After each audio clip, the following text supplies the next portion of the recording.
Fortunate to have such a distinguished person in our midst. And he's written this book. It took him long enough to do it. Normally I like to read to my wife, but my voice doesn't allow me to do that anymore. So she's been reading the book, and I haven't had a chance to read it yet. But as soon as she's done, I'm going to read it. But she's read a couple of passages to me, and it sounds very exciting and interesting.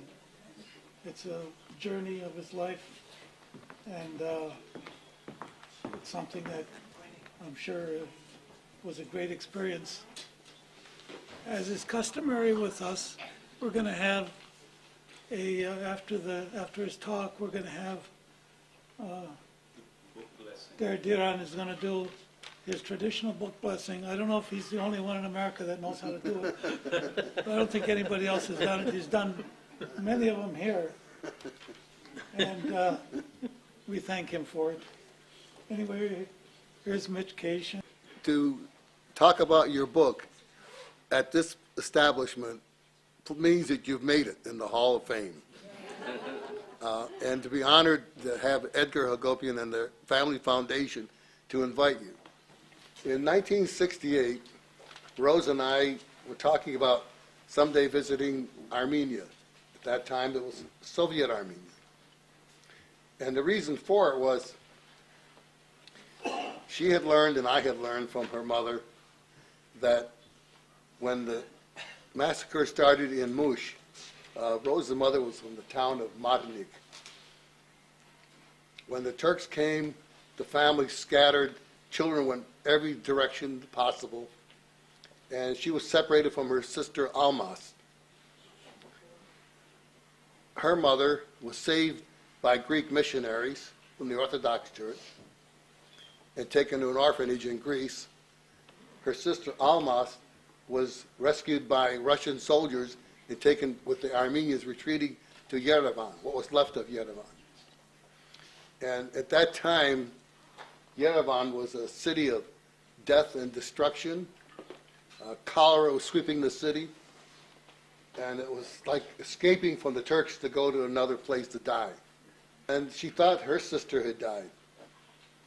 Years later, after 1947, when the Soviet Union started trying to attract repatriates to Armenia, several of her Armenian friends from Pittsburgh, from Mushetsis,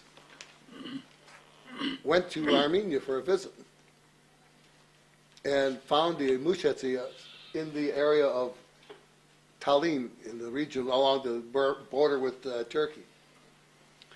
When she came back, she came to my late mother-in-law and said, your sister Almas is still living. Well, they started to write, and that's all it was, writing letters. At that time, it was tough to get into the Soviet Union, and no Armenian in the Soviet Union could even get out. That was the way it was under the Soviets. By 1968, I said, Rose, let's go. Let's go see your only living aunt that you know. It's truly a blood-related aunt. And I was kind of skeptical of going. To me, it was communism. I wanted nothing to do with it. However, for my wife and family, and being the Armenian that I am, we'll go. When we arrived in Yerevan, I became very envious. I saw all the Armenians there. I never saw so many Armenians. I thought I'd see a lot of Armenians at a culture hall, or the old Zavarian hall was a lot, but over there they were everywhere. And Mount Ara was inspiring. And Hamayagan are speaking in English, and Rose is rattling off in her Mushetsi dialect, and they loved her. They said, where were you born? In America. No, you were born in Mush. No, I wasn't. Rose's Armenian dialect is perfect for the Mushetsis. And I heard the elderly lady say, you Kuamusinit, Hayat, which, is your husband Armenian. I told her, I said, Maida, yes, Hayam, Haru Dogos. I said, guess Karetsi, guess Erzumsi. She says, where in Kagi? I said, my father was from Koops. Well, this little old lady, let me remind you that At that time, anyone 60 and over was old. Now I'm 79. But let's go back. This is 1968.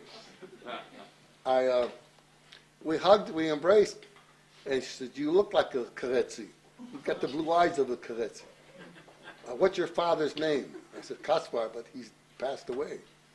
"Who else lives in your town in America from Hoops?" I said, "Well," I said, "you might know my uncle Mesro Katayan." "Yes, I know him. His father was a doctor.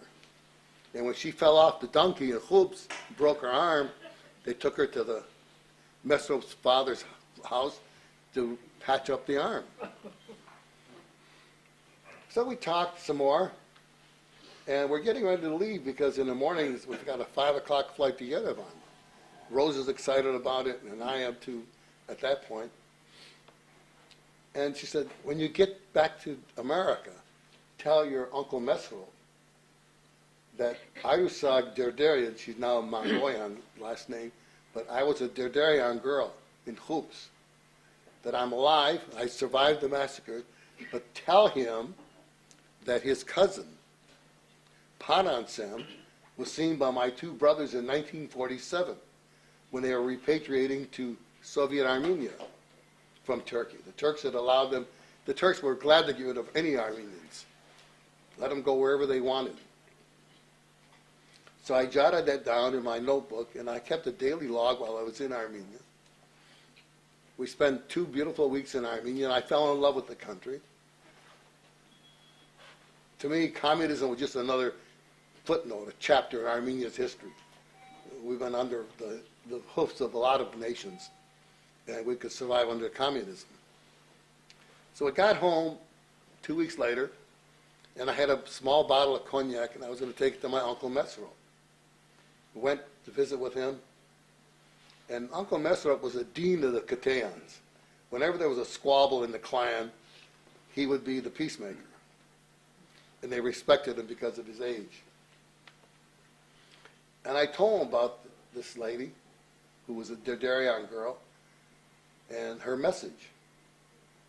And Uncle Mesro, he turned, he looked at me, he said, and he was shaking, he was trembling, he turned pale.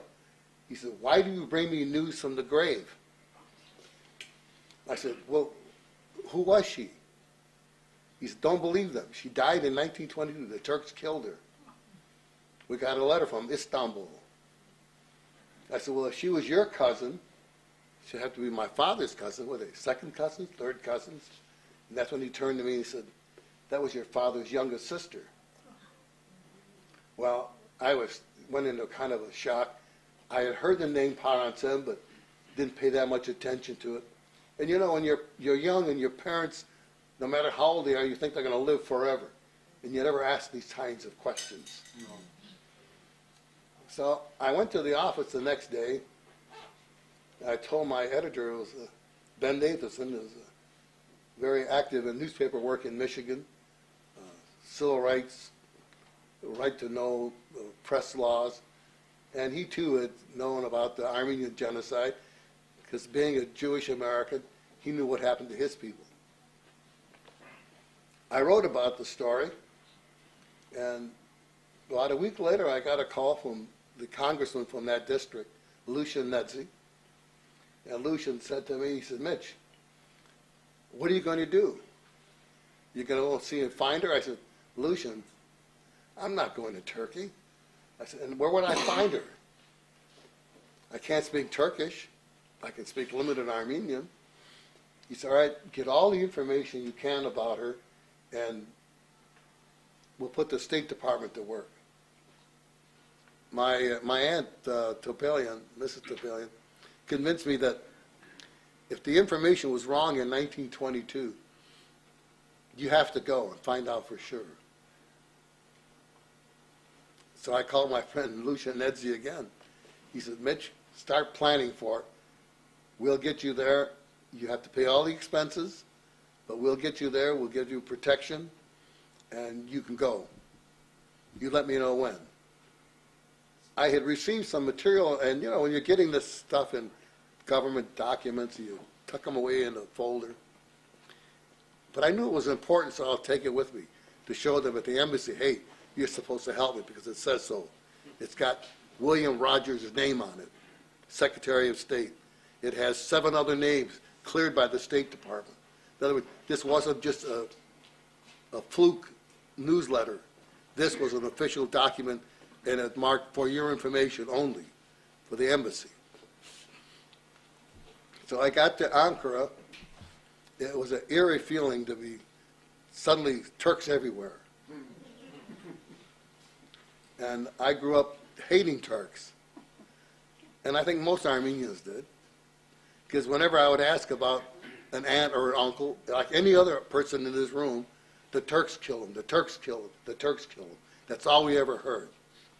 The thing that I remembered the most about it was going to the embassy office, and I showed him my papers, and I said, oh yes, we've been expecting you. We'll get you a guide. He'll be a Turkish law student. His father was the educator and superintendent of the schools in Diyarbakir, which was Diyarbakir in Armenia. He's now with the education department in Ankara. My young Turkish guide would be Nur Tanasik, who was a law student. He just graduated, but he had to serve 2 years in the Turkish military. And my chauffeur and bodyguard was a Kurdish boy, big husky guy, and he packed a weapon. And there were 3 of us, a Turk, a Kurd, and an Armenian. Nobody's going to believe this. But we developed a friendship. Keep in mind, this is 1969.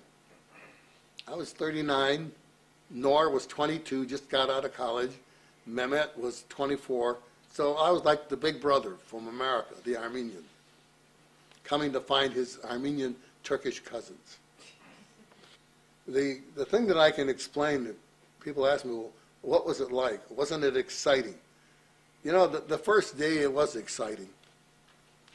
But in every night when I would record it into my log, who I met, what I saw, what I did, it was like I'd go to sleep in tears. Because you would say, if they killed a whole nation, there's nothing out here. It's devastated. I was known as the Ermani from America.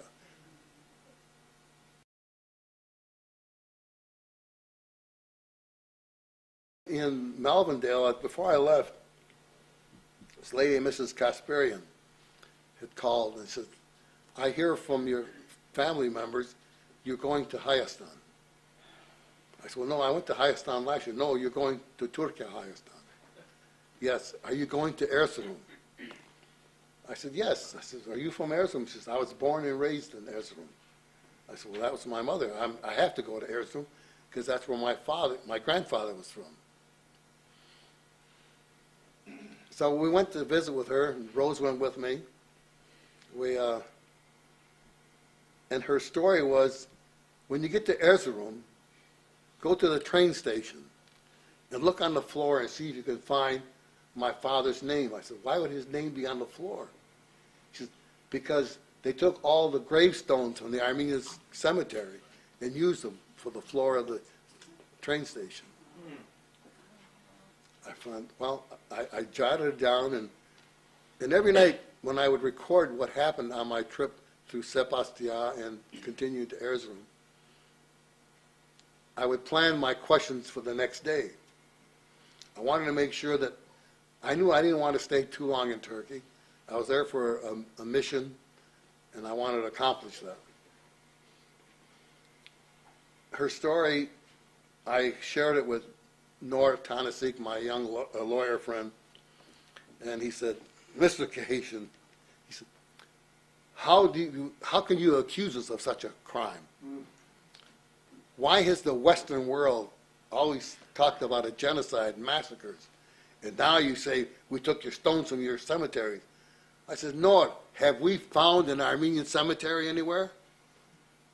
Did they all just get up one day and go to the airport and fly out of the country? And while we would argue on history, we were like big brother and the young brother.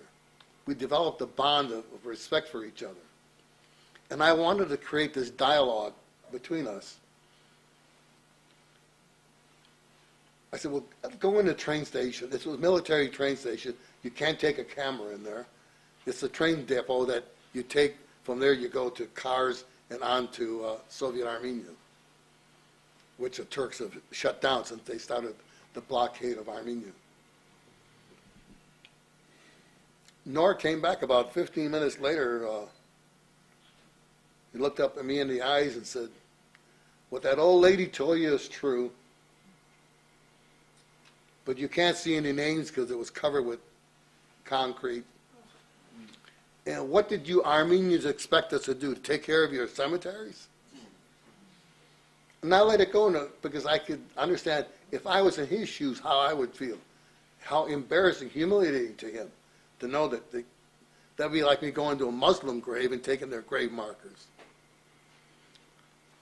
In the book, I always make reference to getting some soil and putting it in my empty film containers. And I told Nora, I said, "Norm, have Mehmet stop the car. I want to get some soil so when I get home, I like to put some soil of Israel on my mother's grave." And that's when we started developing a bond. He took the capsule out of my hands and said, "Honor me, let me do it. We're brothers now." So I let it go at that because I knew that by now this young man was saying, "There's something wrong. What happened out here?" As we would go from town to town, I would explain to Nor and to Mehmet, and Nor would explain to him in Turkish and Kurdish, because Mehmet's English was very poor, about what happened in these cities when the Armenians were there. And I had my British Blue Book with me. It was published in 1916 by the British government. It told specifically town after town. It had names, who died, who was strung up on the trees. And I read to him about what happened in Bitlis. And Nora turned to me and he says, "Mr. Kahishan, those are lies. If that was true, it would be in our schools. I went to college. I'm going to be a lawyer. How come it's not in our schools?" I said, "Because your government will not allow it." I'm trying to reach him now because I wanted to have a copy of my book before the word gets into Turkey, because I don't want any harm to befall him, which that won't happen, but it could. Fanatics might do it. I would share the information with him and say, "Well, that can't be true." I said, "Well, when this is all over with someday, we'll talk about it." I said, "Tell you what, Mehmet, Nor, both of you. You ask your fathers." I said, "Especially you, Nor, ask your father what happened to this reverend in Diyarbakir now. Who killed him? Ask your father. Who killed the Armenians of Diyarbakir?" I said, "Your father would know. He's heard the stories." And then when I get home, I'll send you pictures of our trip. Then you write to me. If you write to me and still call me your Armenian brother, then I know you believe what I said.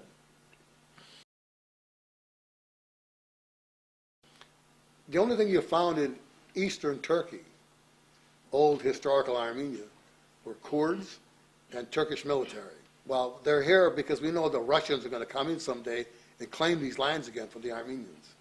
That wasn't it. I knew by that time. I learned enough by my observations that their fear was now someday the Kurds are going to seek autonomy, statehood, freedom on Armenian lands. We got to Katluja, found my cousin.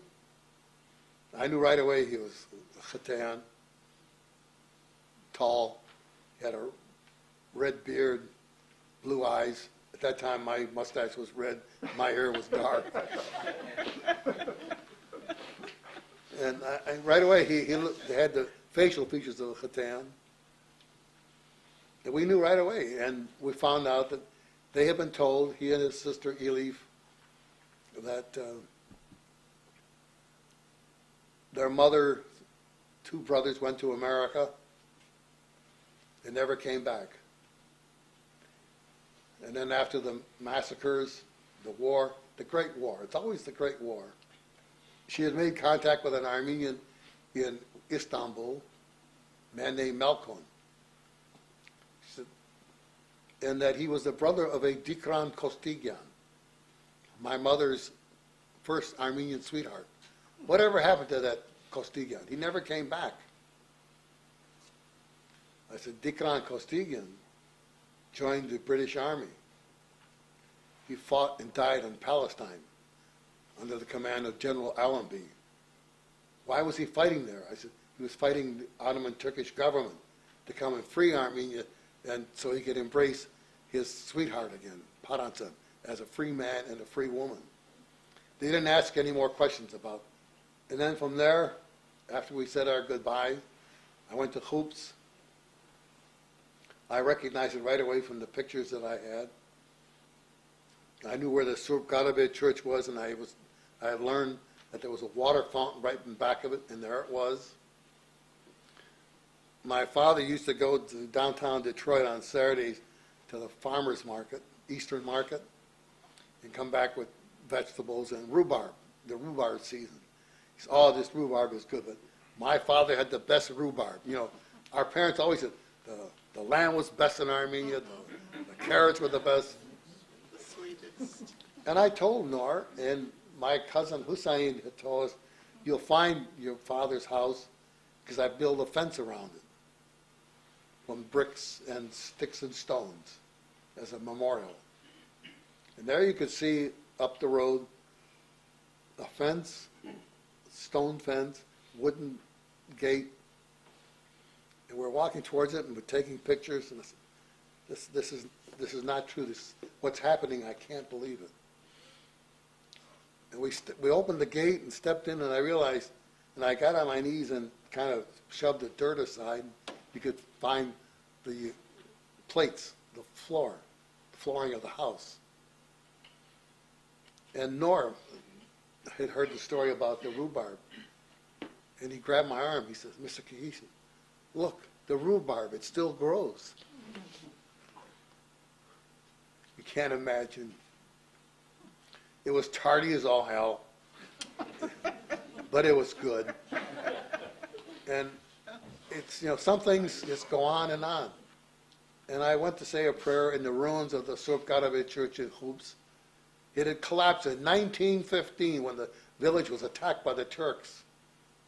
It was still there in ruins, part of the wall standing. And we found the cornerstone of the church. And inscribed in Armenian, Mesro Apkarian. It wasn't until I got back when Hovannes Vatskirichin told me, Mesro was the architect of our church. So I knew that was the cornerstone. That had survived. We're on our way we're crossing the Adax River, and we saw like a little water fountain, and we stopped for some fresh mountain water coming out of the spring there. And suddenly it was by the Kurdish town of Hinis. And suddenly some children come running up to us, blue-eyed, red hair. They didn't look Turks to me. I said, these kids they almost look like Armenians. And it was explained to them who I was, an Ermani from America. And then suddenly their elders came, you know, for the safety of their children. They didn't know what was happening. And as we were drinking this cold water and talking, come to find out that they knew about the Armenians, their parents, the children's parents knew. Yes, the Armenians, well, what happened to them? They left. And again, wherever I went, where'd the Armenians go? They left. Why'd they leave? After the Great War. It was always the Great War. That's how they were raised. That's how they were educated. But the thing they told us, well, go ahead and take the cold water and put it on splash your face with it. It's been blessed by your Armenian saint. I said, what are you talking about? And again, Nora's doing the translation for me. And I knew that by now that my Nor was a friend, a true friend, because anything that was said, he would share it with me. They had been told by the Armenians before they went away after the Great War that God came down and drank water with the saint of Armenia, who founded the Armenian church at Holy Etchmiadzin in 301 AD. Therefore, it made it a holy site. I jotted that down in my book, and I said, I can't believe this is happening. How am I going to go back and write what's been happening to me? Because people are going to say, you were on a trip of an odyssey. It wasn't real. Because it's going to be my viewpoint as an American Armenian against all the Turks. We proceeded on to Bitlis. We had gotten to Lake Van by the town of Tatvan. And again, there I washed my hands in the water of Van, beautiful blue water. And yet we know what it was. It was a graveyard for the Vanetsis during the massacres. And we were ready to leave and to head on to Van, but we were stopped by the Turks. They were having military maneuvers. Trucks were on the road, and it was disgusting because they were all American-made trucks driven by Turkish and American officers that were guiding them. And they were doing artillery rehearsals in the mountains of Van. Mehmet turned and he said, if we can't go to Van, let's take him to Bitlis. And I said, that sounds good. Bitlis is where William Saroyan's from. His parents were from. And that would be great to see Bitlis. It was a great Armenian city at one time. We were in Bitlis within a half an hour, and the brook's running right through the middle of the town, very picturesque. We crossed under the Bitlis Pass that went back to the time of the Urartu nation. And I was looking up at the mountainside, and I said, Nora, I said, there's a beautiful horse up there. It's like running wild by itself. He said, oh, I already inquired about that. The people have nothing to do with the horses up there. Why? Well, that's the Armenians, the demons from the Armenians have gotten into the horses. So they will stay away from them. They've been cursed.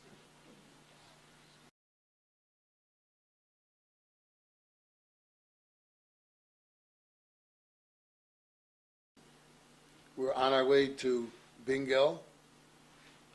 We got there, confirmed that, yes, there was a Panaten Patean, Kaglar, married to a Turk, died 6 years prior to my arrival there, survived by Hussein and Elif in the village of Kutluja in Kyrgyz province.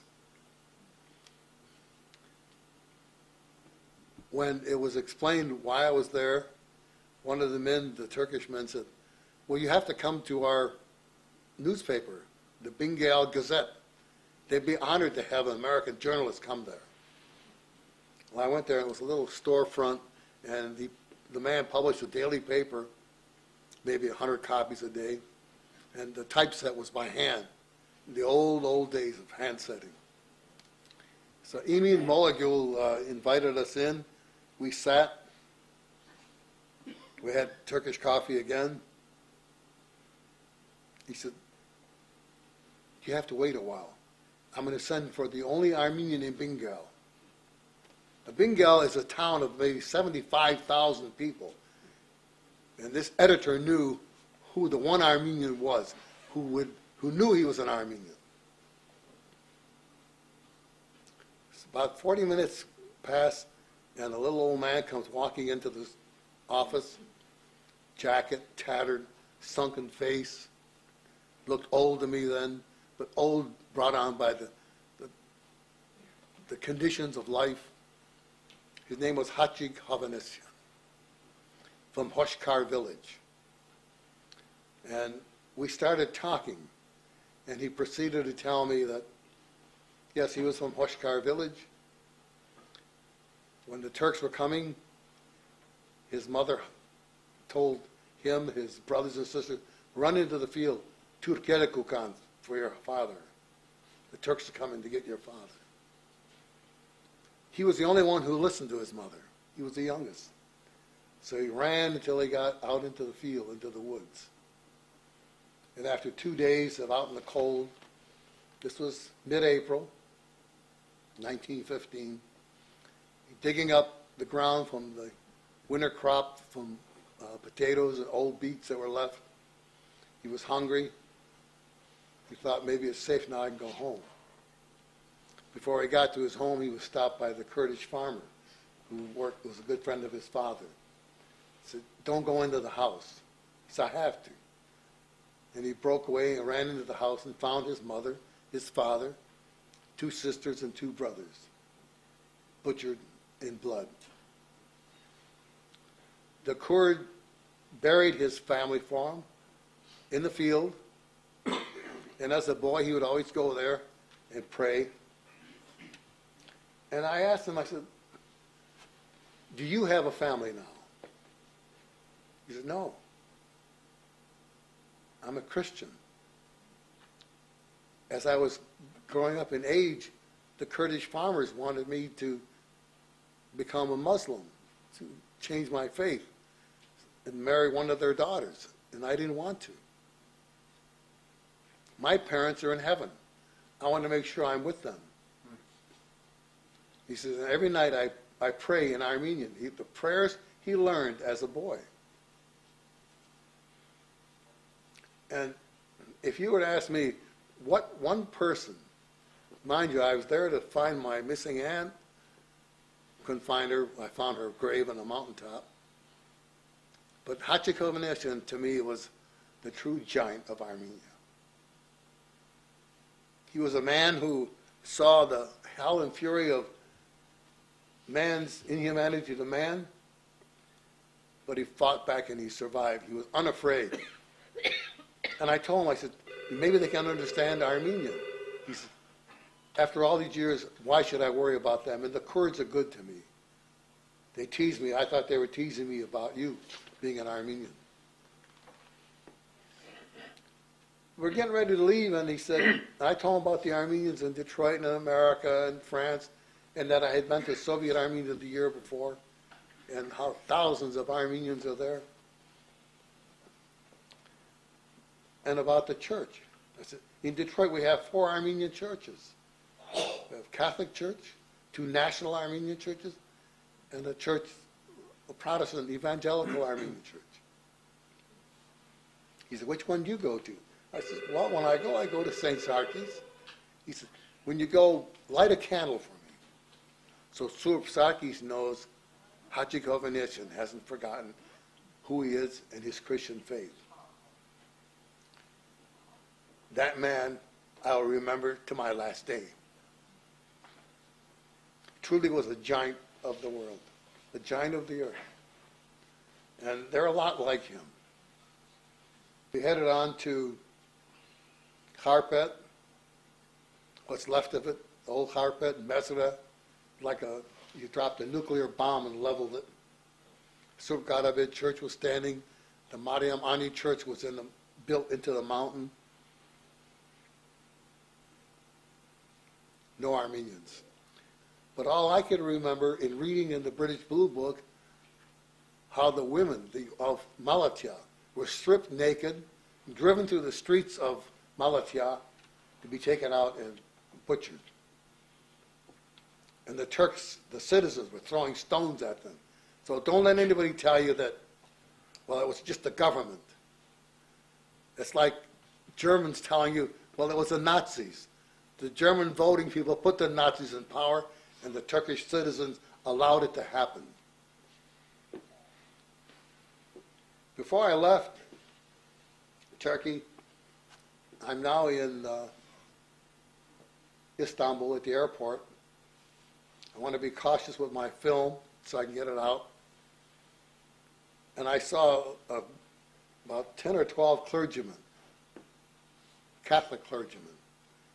They looked Italian, except one, Father Kalajan from St. Vartan. Father Kalajan? He says, Mitchell. He knew my parents. My sister used to sing at their church for certain functions. And we hugged, we embraced. And he said, what are you doing here? I said, well, I'm going to ask you, what are you doing here? He says, I retraced my steps to my village in Cilicia, Armenia, where my mother was buried, in Keferdis. And he told me the same story that anyone here could tell. When the Turks came, they took his father away and killed him, his brothers, his sisters. He was about 10 years old at the time. And he was put on a death march to Del El-Zor Desert in Syria.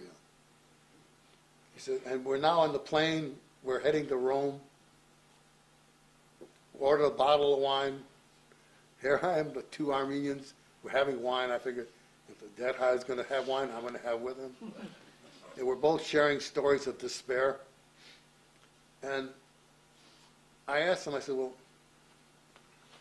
I said, I want to believe, but how did God allow that to happen? He says, we won. We survived. Where we live, we survived. I'm encouraged by the memoir because I was written for my family, my grandchildren. But the other day, I received an email note from a scholar from Detroit who was one of the first scholar giants of the Armenian community, not only here but in America, along with Richard Hovanich and most of you know Dennis Papashian. Dennis sent me an email note. He says, Mitch, I read it. You cover all the complexities of being an Armenian. Bravo, abris. And I knew that I had accomplished. I had gotten the word across.